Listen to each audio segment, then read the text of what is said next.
Have you ever stopped to consider a question? Why is it that we often feel we have put in our maximum effort, yet the results always turn out differently than we expected? Today, let's take a deep dive into those invisible forces that, deep within us, are constantly holding us back. The analysis content for today is provided by the Australian Buddha Dharma Association. Now, let's cut straight to the core question that I believe many people harbor. Why is it that our seemingly perfect plans sometimes fail inexplicably? This is the central problem we are here to explore today. To understand this, we will divide the topic into 5 parts.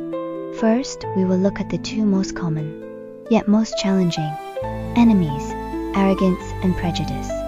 1. Arrogance, manya, and prejudice. These 2 are arguably the most fundamental internal obstacles we face.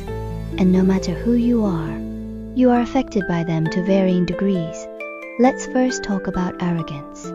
It is not just confidence. Absolutely not. It is more like a state that makes your whole being rigid. You simply cannot bend. You constantly feel superior. It's like building an incredibly high tower for yourself and locking yourself inside. While you can see the distance, you are also cut off from the people below. And prejudice is even more interesting. It's like you've put on a special pair of glasses. These glasses automatically filter out other strengths and only let you see their flaws. Think about it. When your mind is full of others' bad points, how can you possibly see the help or inspiration they could offer you? You miss it all. There is an ancient Tibetan proverb that I think explains this perfectly. It says, "The high hill of pride does not retain the water of virtue." What does this mean? It means a person's arrogance is like a high and steep mountain. Water, as you know, cannot be retained. It rushes down and is lost. Wisdom and virtues, which are like water, simply cannot be stored in the heart of an arrogant person. Now the question is, what price do we pay for holding on to this arrogance and prejudice? And how do they incrementally affect our lives? Look, it's very clearly laid out here that we have 2 paths to choose from. The path where you remain bound by arrogance and prejudice. The result is that what you desire, you will never obtain, and the trouble you don't want will keep coming. The path where you choose to let go. The result is that you might achieve your goal, or even attain tremendous success. This power of choice is actually in our own hands. So, ultimately, whether it's arrogance or prejudice, their essence is just one thing. Fixed opinions, attachments, a very rigid and stubborn way of thinking. And where is the true key? It lies in whether we are willing and able to instantly let go of these fixed opinions. Okay, let's talk about something fascinating. If our goal is to let go of arrogance and become humble, what do you think a true master, a true sage, looks like? I'll reveal the answer, and it might shock you. First, think about the image in your mind of the person with the highest skill or the best technique in any given field. The answer is revealed. You might never have guessed it. The text states, the highest skilled person is the clown. Yes, you heard that right. The clown. Doesn't this completely overturn our imagination? Of course, the clown mentioned here is not the one we see in the circus. It is a metaphor, a state of mind. It means that a true master, whose skill has reached a level that no one can compare to, chooses instead to hide it. They do not pursue fame, and they do not seek profit. What they seek is a genuine great liberation in their inner heart. Well, you might ask, why is it so difficult to let go of arrogance? Because behind it, there are even deeper and stronger forces pulling at us. Next, we will look at these 3 obstacles hidden within our hearts. These 3 obstacles are mutually influential. First is the karmic obstacle. This is like the seed planted by your past actions. Then the affliction obstacle. These seeds sprout in your heart. And the weeds that grow are your anxieties and worries. Finally, the retribution obstacle. This is the result you must now face in your current life. This reality overgrown with weeds.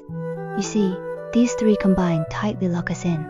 And here is the most crucial reminder. Have you ever heard yourself or others say, "Oh, this is just the way I am. I can't change"? When we say this, we are actually protecting our own obstacles. We turn these obstacles into a part of me. Once you do this, the text says, even the Buddhas and Bodhisattvas cannot help you. Why? because you chose to be trapped. Didn't you? Having discussed so many problems, arrogance, prejudice, and these 3 deep-seated obstacles, what exactly should we do? Is there a final solution? The root of the problem may lie in the compass within our hearts. What do we usually rely on to guide us when making decisions and judgments? The next instructions are very clear. The first step is to discard delusion. What is delusion? It is those perfect scripts we weave in our minds, those unrealistic expectations. No matter how beautiful or appealing these fantasies are, you must first let them go. Next, the second thing to discard is feelings. Think about it. Aren't our feelings very unstable? Like the weather, happy one moment, sad the next, constantly changing. If we hand over the steering wheel of life to such an unreliable thing, it's normal for life to be a mess, isn't it? The third thing to discard is impulses. This is the habit of acting without thinking, simply based on a surge of energy. This is like driving. You completely ignore the road conditions and only rely on instinct to slam the gas pedal. How dangerous is that? The last one can be called the final boss, and is the most challenging to our views. Discard confidence. Wait a moment. The confidence mentioned here is not that healthy self-affirmation. It refers to the blind confidence built upon the aforementioned delusion. Feelings and impulses. It's that kind of stubborn arrogance that says, I don't care, I feel this is right. So you see, the whole logic is clear. Delusion, feelings, impulses, and the blind confidence that grows from these 3.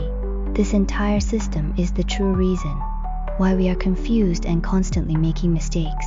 This leaves us with a very profound and important question to ponder.